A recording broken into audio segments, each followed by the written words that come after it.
Welcome back again दोस्तों। इस video में मैं आवर यूथ सीरीज के एपिसोड 2 को एक्सप्लेन कर रही हूँ। पिछले पार्ट में हमने देखा था कि मिनासे हारुको को उससे बात करने के लिए मना कर देता है, लेकिन हारुको अब उसकी बात मानता है या नहीं ये हम इस एपिसोड में देखेंगे।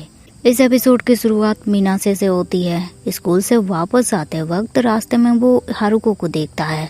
हारुको अपने दोस्त माजिमा के साथ था और माजिमा के हाथ में सिगरेट का वो ब्रांड था जिसके लिए हारुको को डांट पड़ी थी तभी, और उसे समझ आ गया कि वो सिगरेट हारुको का नहीं बल्कि माजिमा का था और उसी ने हारुको को फंसा दिया था। मिनासे को हारुको के लिए थोड़ा बुरा लगता है। वो उसे देखता है पर हारुको की नजर भी उसे ही देख रही थी, वो भी बिना पलक झपकाए।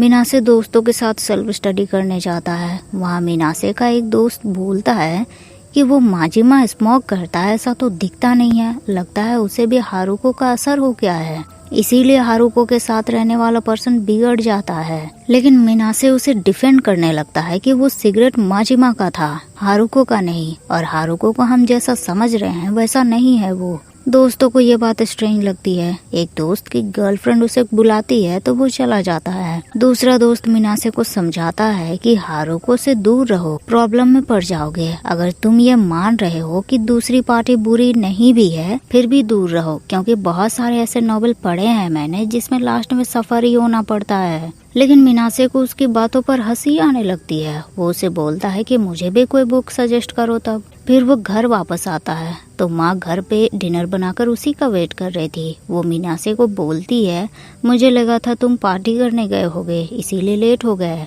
मिनासे बताता है कि वो पार्टी में नहीं बल्कि ग्रुप स्टडी करने गया था। माँ उसके लिए डिनर सर्व कर देती है। उसे समझाती है कि दोस्त सोच समझ कर बनाना, क्योंकि अगर तुम बुरे दोस्त बनाते हो तो तुम्हारी लाइफ बर्बाद होने में ज्यादा टाइम नहीं लगेगा। और अपने डैड की तरह तो बिल्कुल मत बनना। पता नहीं उन्हें मूवीज बनाने में क्या इंटरेस्ट है जिसे कोई देखता भी नहीं है। अगले दिन मिनासे बुक स्टोर जाता है, लेकिन रास्ते में उसे हारुको मिल गया और वो भी मिनासे के साथ बुक स्टोर जाने लगता है। पर मिनासे को ये ठीक नहीं लगता। वो हारुको से कहता है कि मैंने कहा था ना तुमसे कि मुझसे दूर रहो। हारुको उसे जवाब देता है कि तुमने कहा था तुमसे स्कूल में बात ना करूं, और अभी तो स्कूल से बाहर हैं हम, और मैं भी तुम्हारे साथ बुक स्टोर जाकर कुछ डीवीडीज और मैगजीन ले लूंगा। मिनासे को यकीन नहीं हो रहा था कि ये आदमी भी मूवी देखता है, और मिनासे की माँ तो उसे मूवीज देखने ही नहीं देती। उसने तो पहली और आखिरी बार एक ही मूवी देखी थी। लेकिन मूवी का नाम सुनते ही हारुको तो हैरान हो जाता है, क्योंकि ये तो हारुको की फेवरेट मूवी थी।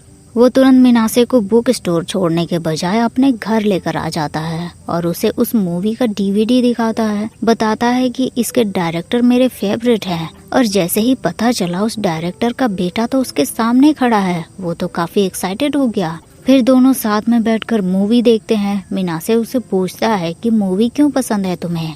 हारुको बताता है मूवी में जो लीड रोल है एक छोटे लड़के का है। इसमें दिखाया गया है कि कुछ लोग प्रॉब्लम की वजह से टूट जाते हैं, पर कुछ उस प्रॉब्लम का सामना करते हैं। तो वो लड़का इस सफरिंग से बचने के लिए बस सी के किनारे बैठकर लहरों को देखता है।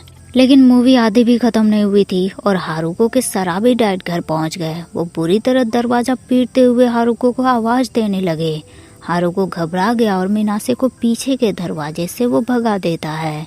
मिनासे भी घबरा जाता है। उसे पता था हारुको के साथ अब क्या होगा। उसके दिमाग में एक साथ कई बातें चलने लगती है। वो हारुको की मदद करना चाहता था, पर उसे अपनी माँ के दोस्तों के बातें याद आने लगे कि बुरे लोगों के साथ रहोगे तो तुम्हें भी सफर होना होगा। और उस इंसिडेंट के बाद फिर से काफी दिनों तक हारुको स्कूल नहीं आता। माजिमा को भी रीजन नहीं पता था, पर मिनासे उसे बहुत मिस कर रहा था। उसे फिक्र हो रही थी उसकी।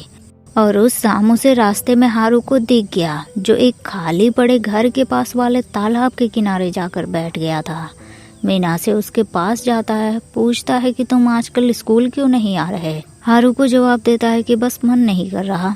पर मिनासे को पता था अपनी चोट की वजह से वो स्कूल नहीं आ रहा। वो उससे कहता है कि तुम अपने डैड के खिलाफ फाइट बैक क्यों नहीं करते।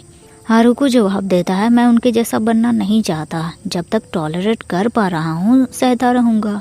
मिनासे को हारुको की हालत पर अब बहुत बुरा लग रहा था। वो उससे पूछता है कि अब वो कहाँ जाएगा, क्योंकि घर में रहना तो पॉसिबल नहीं है हारुको उसे वो छोटा सा झोपड़ा दिखाता है जो उसके दोस्त का है।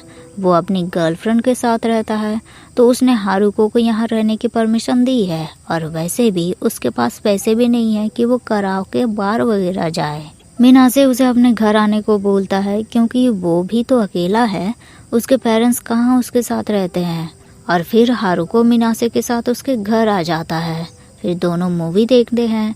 यहाँ मिनासे उसे अपनी फैमिली के बारे में बताता है कि वो अपने डैड से ज़्यादा बातें नहीं करता, वो बस ग्रेड्स के बारे में पूछते हैं और जो भी बोलते हैं मिनासे बस सर हिलाकर हाँ बोल देता है। फिर मिनासे हारुको से उसकी माँ के बारे में पूछता है। हारुको यहाँ अपनी माँ के बारे में उसे बताता है कि उसके बड़े होने के बाद माँ ने दूसरी शादी कर ली।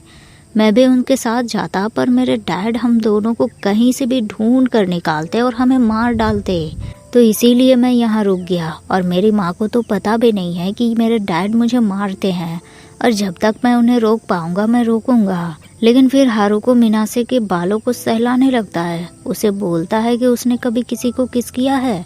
मिनासे को थोड़ी हैरानी होती कि ये लड़का ऐसे सवाल क्यों पूछ रहा है। वो उसे बोलता है तुम मुझे पसंद करते हो क्या? अगर नहीं तो बेट लगाता हूँ कि तुम नहीं किस कर पाओगे। पर हारुको बिना सोचे उसे किस करता है। मिनासे के लिए ये बात चौंकाने वाली थी।